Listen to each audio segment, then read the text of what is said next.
Inside Star Citizen is back and answering our most asked questions about CitizenCon and 4.0. We have some huge news regarding characters and art, and we got to get our hands on one of the most anticipated ships in Star Citizen. Welcome to Last Week in Star Citizen, your weekly source for all things happening in the verse. I'm Razor, and today we'll dive into the latest patch updates, event news, and community highlights from the past week.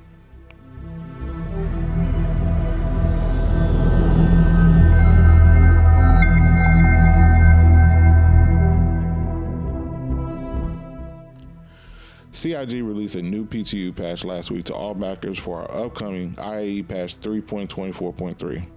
I'll go over the more important notes of the patch as to not waste your time, but needless to say, there were some goodies that we'll go over in more detail later on in the video. So what was in the patch?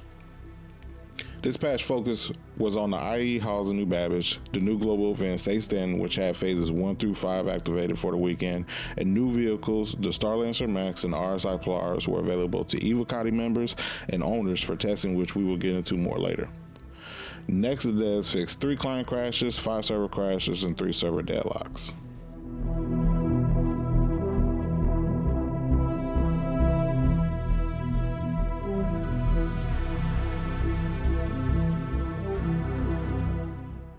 Okay, so now let's get into IAE.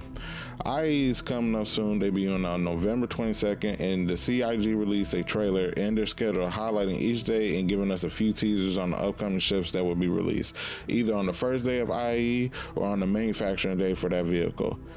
Here are a few things you can look forward to during IAE. First, during IAE, there will be a free fly event from November 22nd to December 5th for anybody who's interested in Star Citizen. This is a great way to try out the game for free and get a feel for how the game plays currently. It also allows you to rent any ship that's in the IAE show halls. And if you decide to purchase this game, use a referral code in the description to receive more Alpha UEC in Star Citizen to get you started on the right foot. Also, we can safely assume with the release of the first combat capital ship in-game, the Polaris, at this year's IAE, that the Stay Standing event will be running during this time, and if you complete all phases, there's a prize at the end that's rumored to be a ship weapon that you can only get by completing the event. Next, we have our ship watch, and this week we have 2 beautiful ones that we're going to briefly go over, the RSI Polaris and the Starlancer Max. Both of these ships are highly impressive for their class. They both have their good points and bad points, which I'll briefly go over. Before a more in-depth look at both of these ships, check out my videos on both of these ships on my channel. But let me get into a little bit of the good and bad with both of them.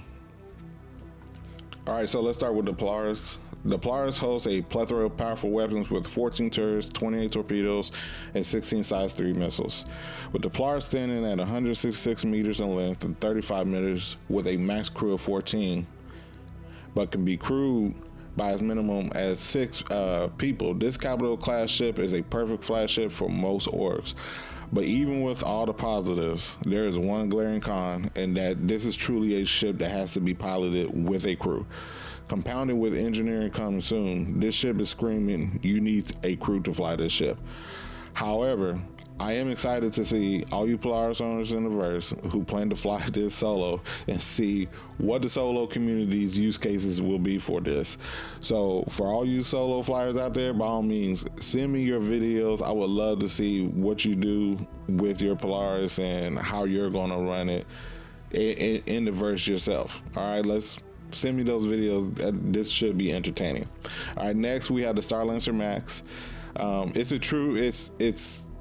I think it's a true star in this class. And any other year, probably the start of IAE, but with the release of the Polaris, this expo, it's completely overshadowed by the Polaris. The Starlancer Max, a new ship release, straight to flyable this year by Miss, is a great ship for industrial players and truly highlights the evolution of CIG and their shipbuilding. And this ship has a lot of design choices that not only make sense, but are practical and useful.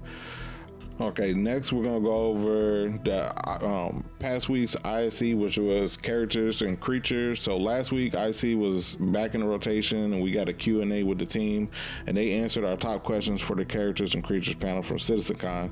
And here I'm going to give you just a quick highlights I pulled from last week's ISC that I thought were like, hey, this is notable, we need to kind of talk about this. So first, the crew confirmed that there are more armors in development than just combat armors. So some of the ones that they talked about were medical, engineering, salvaging, mining, as well as countless others that will have different classes as well. For example, there would be a light medical, a medium medical, and heavy medical, because what they talked about here was pretty much the concept of like, hey, you might just want to be somebody who only does medical. Maybe you stay on the ship, and when they bring in the hurt or something like that, you're the person that can, administer whatever, medicine that they need and stuff like that, just to hurry up and get them back into a fight. Or maybe you're the type of person that is on the front lines, with the rest of the Marines, and you're a combat medic, and you're going, from Marine, getting notifications of who's down in your org or who's hurt, trying to help them out, which I really like that concept. I'm glad that they're going to give us a little bit more in depth when it comes to our armors, and not just have like this blanket, role of attributes and say, okay, this is all there is to it. They also talked about blueprints when it comes to armors as well, and stating that we will be able to craft a lot of these armors, as well as subscriber flare. We'll get a blueprint for that, and we'll be able to craft it. They also did bring up a very valid point is the reason why they didn't put a lot of the mechanics in yet, for us to get back our subscriber flares, trying to ensure that duping from the player perspective is taken out of the game as much as possible, which I agree with, because that can be a huge problem. So that's the reason why we haven't gotten that yet. But as far as the rest of the panel, or the rest of the conversation when talking about armor, I'm really impressed with what they got going on and what their plans are. It seems like they have a solid plan, and that they already have a lot of this stuff in the works. They already have concepts. They mentioned that they already had a mining suit that was functional. It just wasn't ready for the panel, so they went with what they had. But they obviously have already thought about this in depth and on what they want to do as far as armor goes. Also, it seems that we're getting 5 new fauna coming up within the next year or so, with Valakar being part of that group. What was interesting though out of that segment were 2 things. One, we're getting a new unknown animal called the Turk that will come out before the Valakar and will be a neutral animal. And the second was that we got more information on how the Valakar will work in game and what else they're waiting for to bring the Valakar in game to us. It was nice to hear that it is actually functioning and working, and what we saw in game or at the panel was actually in game, and that we actually will be coaxing it out and stuff like that. A lot of the mechanics, and I encourage a lot of you to go and watch that ISC. I think that's one of the better ones they've had in a long time. But they really talked a lot about how the mechanics on that will work, and they want to make sure it's not a mission necessarily. It'll be something that's more like a global event, I'm guessing, which I think would be, really dope. It'd be really good to get with your org and, go out there and try to get some of the best resources that are from the Valakar. But all right, that's all I have for this episode of Last Week in Star Citizen. Let me know what you guys think of this format. I want to try to do this every week.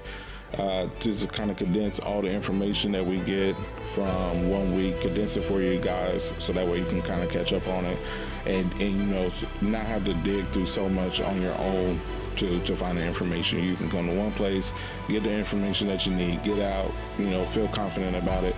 And by all means, if you guys want to hear some things talked about, let me know in the comments below this video. Let me know what are some things that you want to be covered, what are some things that you would like to see, and I'll see if I can build something towards that.